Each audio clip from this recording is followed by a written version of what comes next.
Senhor presidente, senhores senadores,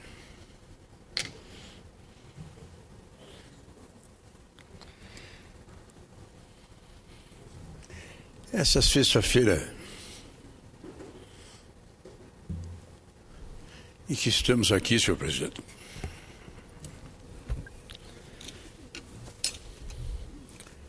fazendo as honras à casa, para que se diga que o Senado está funcionando nessa sexta-feira, eu venho aqui fazer um pronunciamento que já há dias deveria ter feito.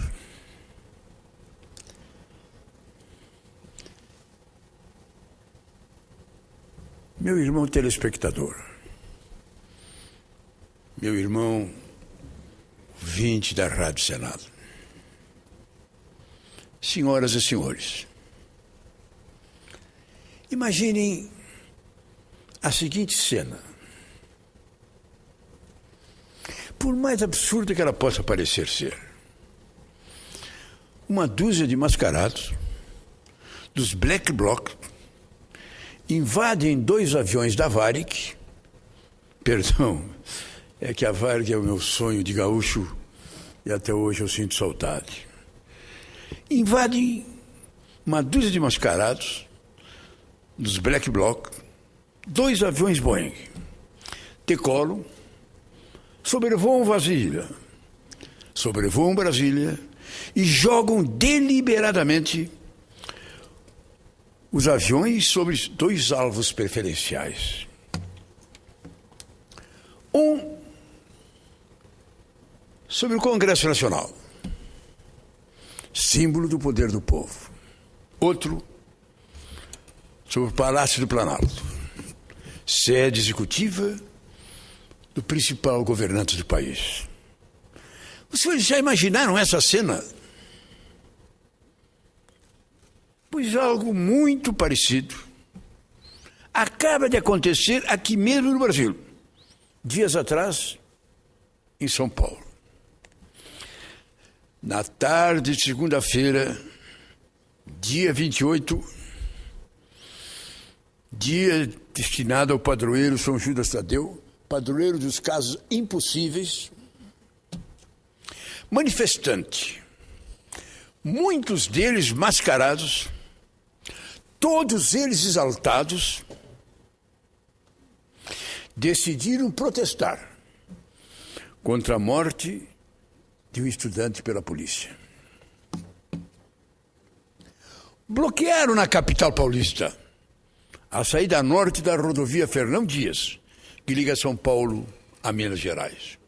Interromperam o trânsito, invadiram os veículos paralisados no trânsito, evacuaram os ônibus, retiraram os motoristas dos caminhões retidos pelo movimento. Fizeram mais. Fizeram pior. Queimaram 5 ônibus e 3 caminhões. A cena mais terrível, contudo, ficou por conta de um caminhão-tanque capturado pelos manifestantes. Retiraram o motorista da cabine, tomaram o controle do veículo, manobraram, deram marcha ré e começaram a rodar em alta velocidade pela rodovia paralisada. Parecia uma travessura de crianças. 3 manifestantes se penduraram no para-choque traseiro. Outros 2 se agarraram à carroceria, enquanto o terceiro se equilibrava perigosamente sobre o vagão de carga. Outro viajava na boleia do lado direito, enquanto o 8º manifestante dirigia o veículo sem destino. Era muito mais do que uma travessura. Era uma perigosa, letal imprudência cometida a bordo de um veículo com tanque para transporte de 30.000 litros de combustível. Repito, 30.000 litros de combustível no tanque que estavam andando pela rua. Se não tivesse sido parado por policiais mais adiante e apeado de lá, o grupo do caminhão-tanque poderia ter continuado sua rota ameaçadora em direção ao imponderável, ao impensável.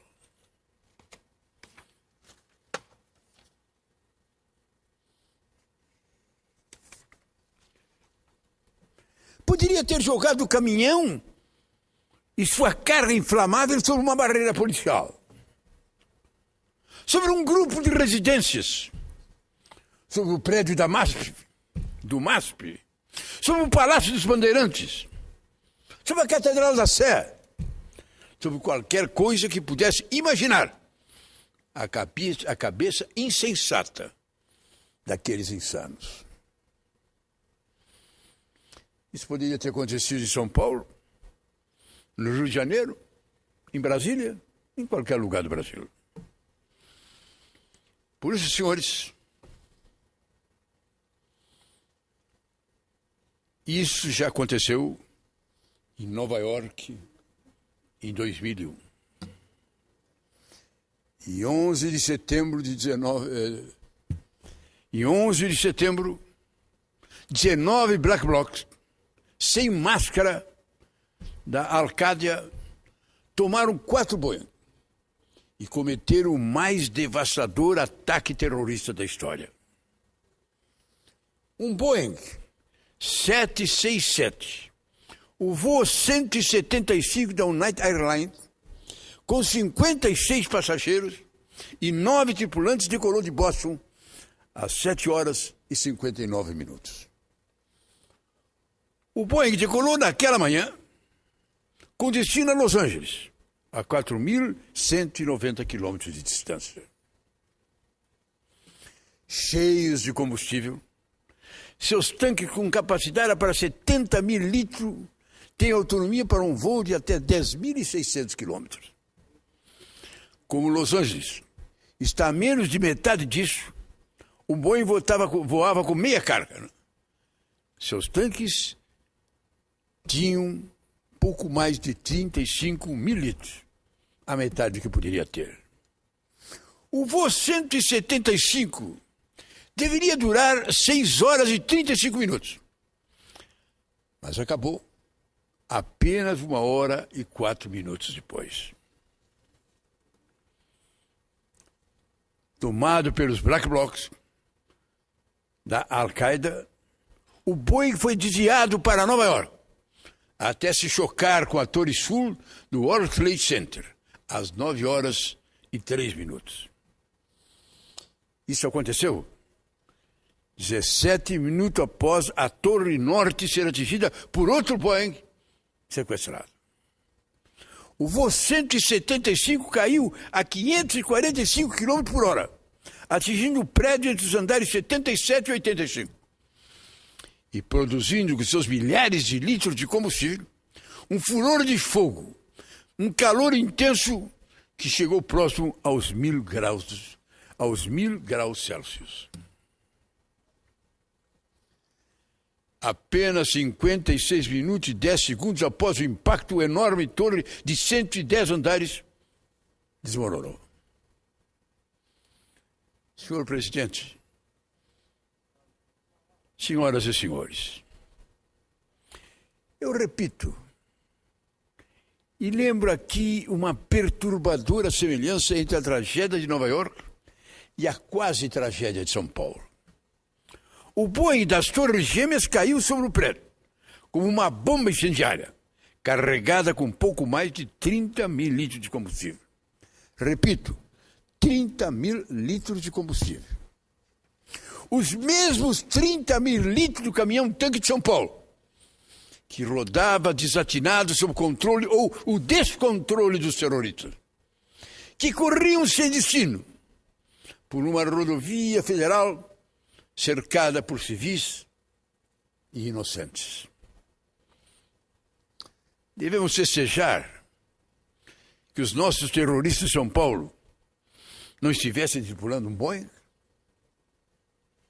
É menos grave que tivessem tomado apenas um caminhão-tanque, com o mesmo potencial de morte inflamável que matou mais de 3.000 pessoas em Nova York no alvorecer do século XXI.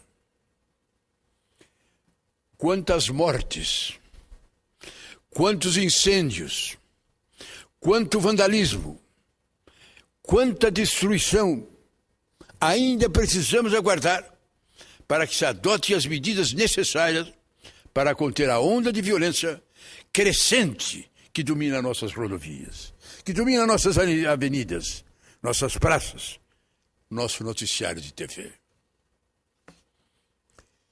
Qual a tragédia anunciada que estamos esperando sem fazer nada? O que mais assusta, tanto quanto a violência ativa de um bando de acelerados, é a presença passiva de autoridade diante dos atos e fatos de ostensiva agressão à ordem pública e à paz das comunidades. O que dá medo? O que intriga? O que não se explica? É a imagem dos policiais e batalhões em forma, alinhados, enfileirados, apenas assistindo aos atos de violência e depredação. Atos de violência, depredação e destruição do patrimônio privado e público. Como se fossem meros transeuntes casualmente passando por perto, assistindo sem nada fazer. As forças de segurança passivas disseminam a insegurança, estimulando ainda mais a violência com sua inexplicável inação. Um país traumatizado por 11 anos de violência, de um regime autoritário, parece de repente incapaz de discernir o que é um ato de mera e inaceitável repressão, o que é uma atitude de justa e inatacável defesa da ordem democrática. Reprimir a violência absurda e sem sentido do grupo bandoleiro dos Black Bloc é um ato claro do Estado para a proteção e segurança da sociedade, acuada por quem só tem a violência como argumento. A presidente Dilma, nossa ilustre presidente Dilma Rousseff, com a autoridade de ex-guerrilheira, que pegou em armas para lutar contra a repressão e o arbítrio da ditadura, e que por ela foi presa e torturada, também não suporta mais a estupidez política dos Black Blocs. Disse a presidente Dilma nessa quarta-feira no Paraná: antes de tudo, quero dizer que defendo manifestações democráticas, mas acredito que a violência dos mascarados não é democrática, diz a presidente. E diz mais a presidente Dilma, abre aspas, a violência é antidemocrática e tem que ser coibida. É necessário que os órgãos responsáveis coibam essa violência, para que não haja risco às pessoas, nem ataques ao patrimônio público e privado. Senhoras e senhores,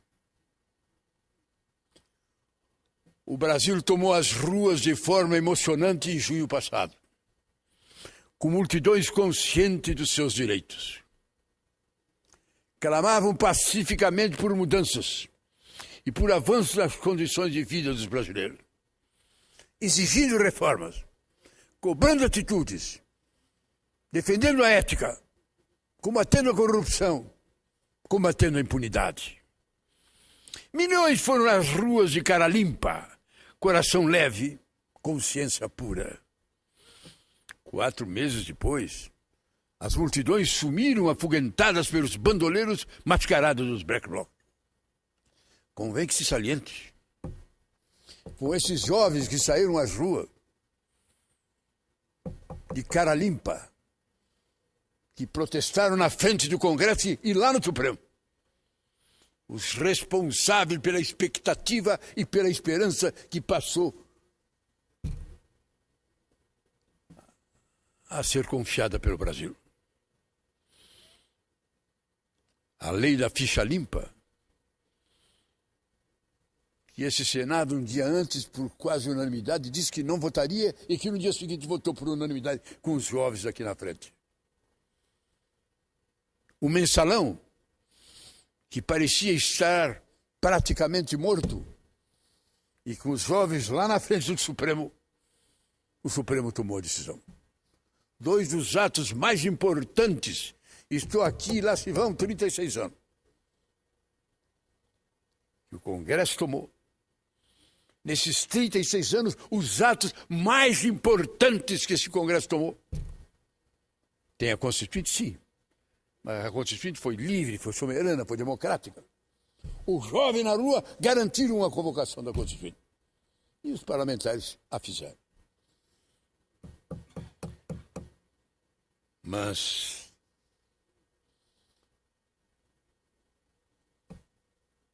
a ficha limpa e o mensalão, o povo na rua. O Congresso respeitou e votou. E o Supremo, apesar de alguns melindres, também votou. Vivíamos uma euforia. Se cobrava, o povo está na rua exigindo mudanças. Vamos fazer essas mudanças. Quando o povo voltou na rua pacificamente, apareceram esses jovens mascarados. O que eles representam? Uma esquerda radical? Uma direita maluca? Tem gente até que acha que a polícia quieta, parada, olhando sem fazer nada, de certa forma, porque esses mascarados na rua parou com as manifestações dos jovens no Brasil inteiro, do povo no Brasil inteiro, exigindo realmente algo importante. Então houve o que houve na Petrobras. Um leilão que não era leilão, de mentirinha. Aconteceu agora no Banco do Brasil, onde de repente, sem mais nem menos, se aumenta a cota destinada a estrangeiro. Ah, se isso fosse feito no tempo de Fernando Henrique, o que teria dito o PT? Quando no tempo de Fernando Henrique quis fazer uma modificação, nós aqui protestamos e exigimos que se tomasse providência para que não se mexesse no Banco do Brasil. Quando se tentou, através de lei, liberar e abrir as portas para a privatização da Petrobras, nós aqui, o PT na frente, exigimos que o senhor Fernando Henrique mandasse uma carta ao Congresso Nacional, garantindo que não mexeria na Petrobras. E essas coisas estão acontecendo. E o PT no governo está apoiando. E, surpreendentemente, a polícia do governo deixa esses absurdos acontecerem. Então, dizem alguns, deixa esses absurdos acontecerem, porque se não fosse esses mascarados na rua, se não fosse essa loucura desses mascarados fazendo o que estão fazendo na rua, os jovens estariam na rua, discutindo a Petrobras, discutindo o Banco do Brasil e discutindo tantas outras coisas. É uma interrogação. É uma interrogação para o que atrasa esse jovem. O que atrasa a impunidade que nada se faz no sentido de coibir? Agora, parece que ontem, finalmente, foi tomada uma posição. Uma posição, diga-se, positiva. O ministro da Justiça se reuniu com os secretários de Segurança do Rio e de São Paulo para tomar providências, inclusive com a participação do governo e a Polícia Federal, para terminar com isso. Eu confio. Confio que a presidente vai agir e que isso vai parar.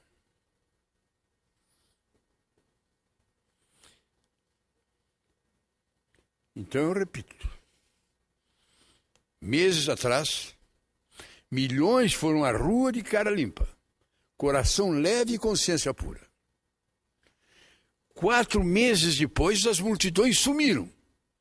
afugentada pelos bandoleiros mascarados dos Black Bloc. Em junho, 90% do povo brasileiro apoiava as manifestações. Hoje, esse apoio caiu para cerca de 30%. Um brutal descrédito às manifestações de rua, que é obra, graça e desgraça da estupidez militante e da boçalidade irracional dos Black Bloc. Suas bandeiras sem causa e sem consequência. É um movimento sem sentido, sustentado pela manifestação em si, que se propõe a atacar o capitalismo, como suposto braço avançado de uma esquerda mais participativa. Trata-se de um bando insensato que imagina derrubar o sistema capitalista apenas espatifando vidraças, quebrando terminais de agências bancárias, rompendo os catracas de metrôs, incendiando ônibus. Usam máscara e vestem preto, achando que assim se misturam com a multidão.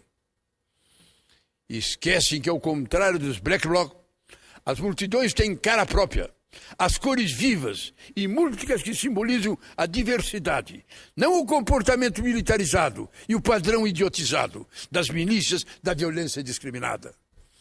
Nessa equivocada, nessa medíocre visão política dos mascarados da estupidez, correm o risco de dar um tiro no próprio pé. A sequência de violência, cada vez mais presente nas telas de TV. Impressionante, senhor presidente. A gente vê um noticiário de televisão e aparece o que está acontecendo na Síria, o que está acontecendo no Oriente Médio, o que está acontecendo no Egito e, de repente, o que está acontecendo no Brasil. Parece a mesma coisa.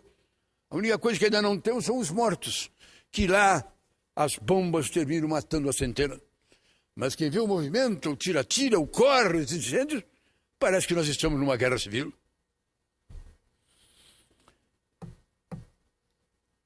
A sequência de violência cada vez mais presente nas telas de TV e nas praças e avenidas, cada vez mais esvaziada pelas multidões assustadas, faz aumentar o clamor por mais repressão.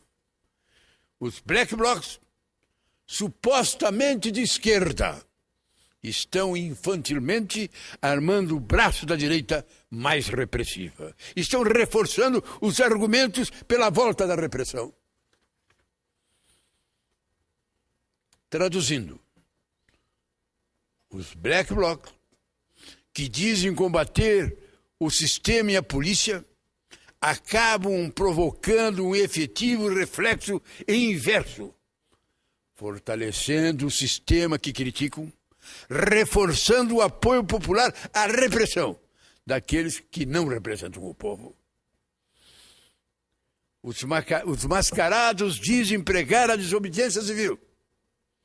Alegam que, ao protestar violentamente, querem apenas mostrar que a polícia e o Estado não têm tanto poder quanto apregou.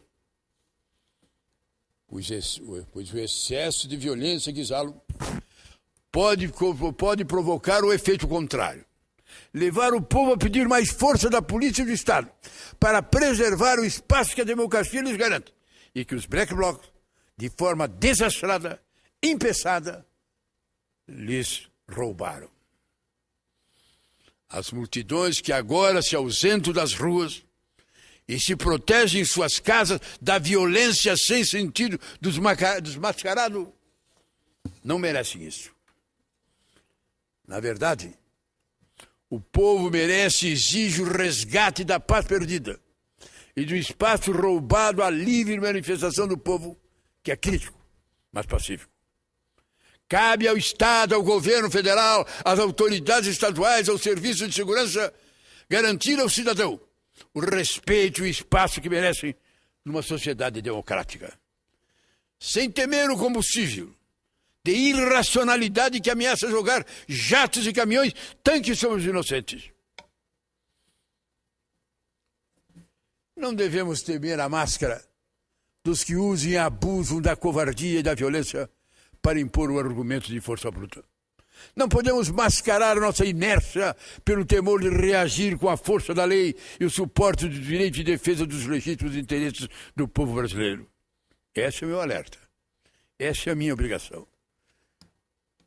Estive aqui o tempo todo. E há longo período venho dizendo: não acredito em mudanças no Brasil de dentro para fora. Esse Congresso aqui, Câmara e Senado, se depender de nós, reforma política, reforma partidária,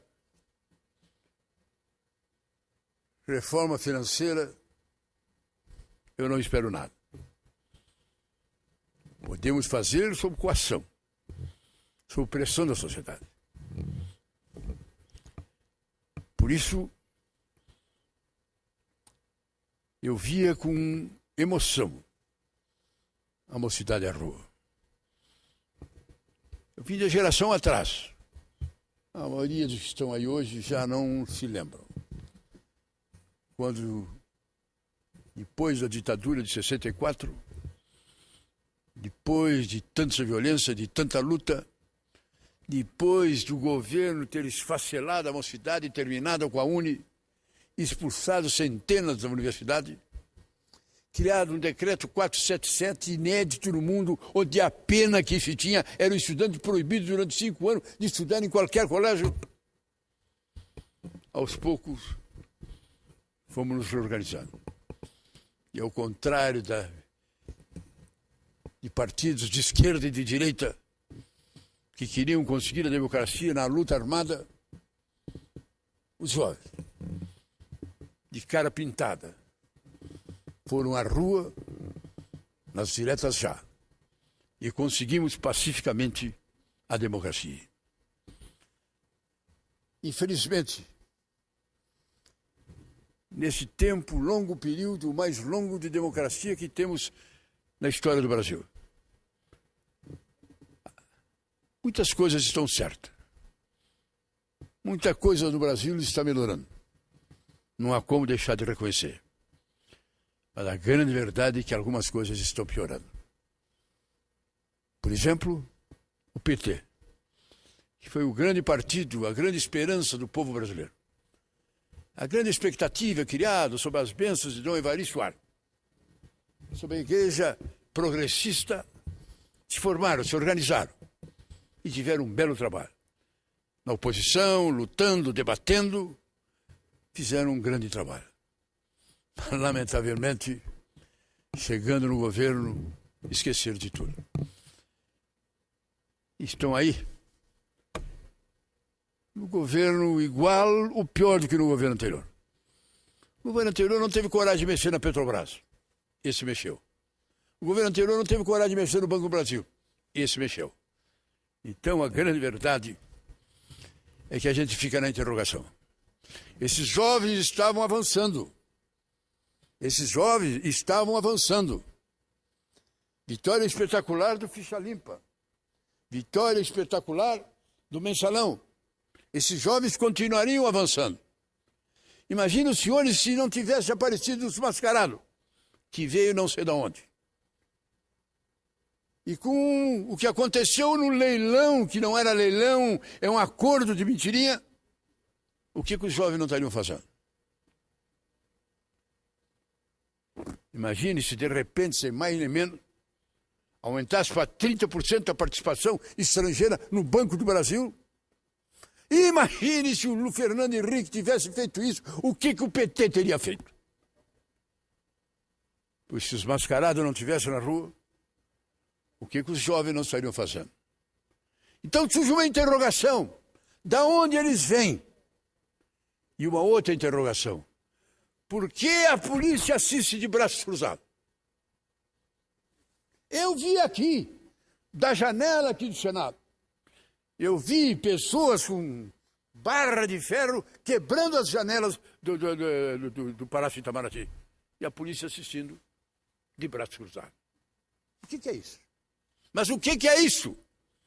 Só agora, quando de repente o negócio parece que está em véspera de assumir algo realmente explosivo demais, sai a reunião. Olha quanto tempo depois, 4 meses depois, o ministro se reúne com o secretário de Segurança do Rio e secretário de Segurança de São Paulo, dizendo que vai fazer alguma coisa. Eu espero sobre isso. O senhor é o grande responsável. E se a presidente Dilma fala, como falou com toda a clareza, que é contra, o braço executor do pensamento da ministra é Vossa Excelência, ministro da Justiça. Vossa Excelência, que tem um comando da segurança, da liberdade, da garantia dos direitos individuais, alguma coisa deve ser feita. Por isso eu estou aqui, senhor presidente. Estou aqui para divertir. Primeiro que não devemos ter nenhuma contemporanização com esses mascarados. Nem que eles venham com essa intenção de que querem fazer para afugentar ou buscar a esquerda e o comunismo através do suicídio do medo. Não. Mas também cobrar do governo. Quando eu vi ali, tanto aqui no Itamaraty, quanto na prefeitura do Rio de Janeiro, os mascarados com os pedaços enormes de ferro quebrando as vidraças, eu vi jovens pedindo para parar, tentando fazer com que eles parassem, e a polícia de braços cruzados assistindo. É bom esclarecer à senhora presidente que o povo está assistindo isso, está vendo isso. As palavras dela foram muito firmes, mas ela é uma presidente mandona, que as pessoas têm medo dela, com razão, pois ela deu a ordem.